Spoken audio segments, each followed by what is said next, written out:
There is no denying that Star Wars has seen rousing success in its video games, just as much as in its movies, cartoons, and even its toy line.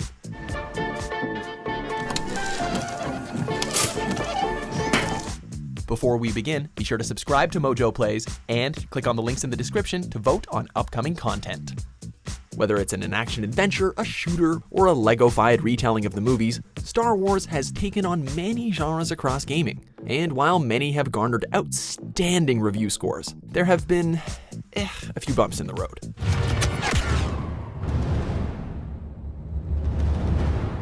Star Wars hasn't always been able to pull off a few niche genres. We could be here all day talking about the failed kart racer, super bombad racing, or the terrible vehicular combat of Star Wars Demolition. And don't get us started on Kinect Star Wars either.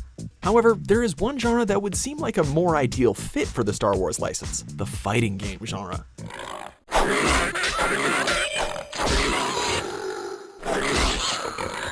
A Star Wars fighting game? Why hasn't this idea been done before? Lightsaber duels are part of what makes Star Wars such an awesome series. Who hasn't taken a broom or a wooden stick and started making lightsaber noises? And you also have a huge, unique cast of characters: Luke Skywalker, Han Solo, Leia, Vader, Chewbacca, the Emperor, Boba Fett, Ben Kenobi, Greedo, Lando Calrissian, and way too many more to mention. So you already have a stellar roster too. Enter Star Wars Masters of Casaya, released on the PlayStation in October 31st of 1997, an appropriate release date for a horrifyingly terrible game. While the title would receive mixed scores, it would become one of the most infamous Star Wars games in history. How could this game mess up such an easy idea? What was it that took away some of the Star Wars magic? And just what the hell is Casaya? Most fighting games have an expansive roster, with each character holding a unique set of moves based on their fighting style. This allows players to not only find a character they feel comfortable with, but also experiment with different combos and find a style that suits them best. Plus, there are many fighting game characters that have become gaming legends, like Scorpion from Mortal Kombat, Ryu or Ryu from Street Fighter, or Mishima from Tekken. Masters of Casaya does a very mediocre job of creating its roster though. While we have the usual suspects, Luke, Han, Leia, Chewie, etc., there are some characters that are questionable. Why is there a Tusken Raider named Hor? Wait, Hor? I mean, that's his name, Hor? Then we have Arden Lin, and while we understand that her inclusion in the game is because she's part of the story, her design is just kind of confusing to say the least.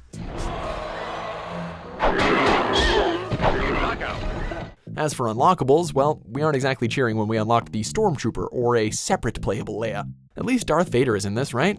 So that's something, but where's Lando? Where's Yoda? Not even the Emperor is a playable character. As for the already established fighters, things felt off. It just doesn't really feel right to see Han Solo pistol whipping his opponent, or Vader and Luke whacking each other like they're wielding wiffle bats. It's just so not Star Wars.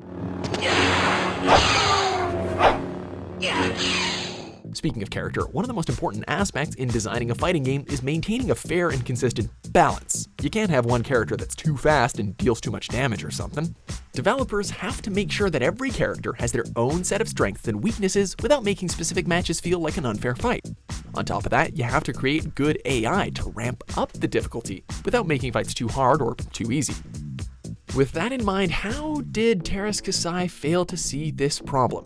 When you're fighting against the AI, everything feels completely unbalanced. Hits don't register all of the time, which means that the hitboxes are bugged or are just in weird spots, we guess. Some characters can pull off devastating moves much quicker than other characters too. Then you have characters like Han, who mostly uses his blaster, and you're given very little time to dodge that. If that wasn't bad enough, the AI can also flawlessly execute any combo and special move they desire, so it rubs it in your face. This brings us to our next problem. Fighting games are entirely dependent on highly responsive controls. There needs to be a strong bond between the time a command was inputted and when it was executed in the game. This is vital when you have a game that encourages you to build combos and juggle opponents. Everything needs to feel fluid and responsive, and when it's not, controllers will be tossed. So we can only imagine the number of controllers that have been broken from playing this. Masters of Casaya has some of the worst controls of any fighting game, basically. Just try doing a quarter circle command on the PS1 D-pad. It's basically impossible. and at times the animations just don't match up with the buttons that you're hitting, which is reason enough to just quit playing on the spot. It's a friggin' mess. What I need is a true challenge. Masters of Taraskin may not have been #1 on the top 10 worst Star Wars video games list that Watch Mojo already did, but it was bad enough that it earned spot #3. The character roster was underwhelming, gameplay was unbalanced, and players had to spend more time fighting controls than doing any actual in-game fighting. It's a trap! It was a very simple idea. Make a fighting game using the Star Wars franchise. That could have been easily done with something like Clone Wars lightsaber duels, or just stuck with the lightsaber duels part. What we ended up with was a Cronenberg amalgamation of every popular fighting game wearing a plastic Darth Vader mask. However, that's not to say that this game didn't have potential. While lightsaber duels could have made the game less terrible, had the game waited a couple of years, they could have incorporated some characters from Episode 1. Darth Maul and Qui-Gon Jinn could have definitely spiced things up. If they spent time working on the controls too, it wouldn't have been so frustrating to pick up and play with friends. Basically, if they just put in a bit more time here, this could have been a much better game. You win! So, could we use a good Star Wars licensed fighting game? Absolutely, if developers can take the time to flesh out the controls and mechanics, add a compelling roster of characters, and balance out the gameplay. You know, make it good. But until that time comes, may the Force be with us, and we declare this to be the worst Star Wars game of all time. I shall be triumphant. Thanks for watching Mojo Plays. Be sure to subscribe and click on the link in the description below to check out our suggestion page and vote on what content you'd like to see us cover next.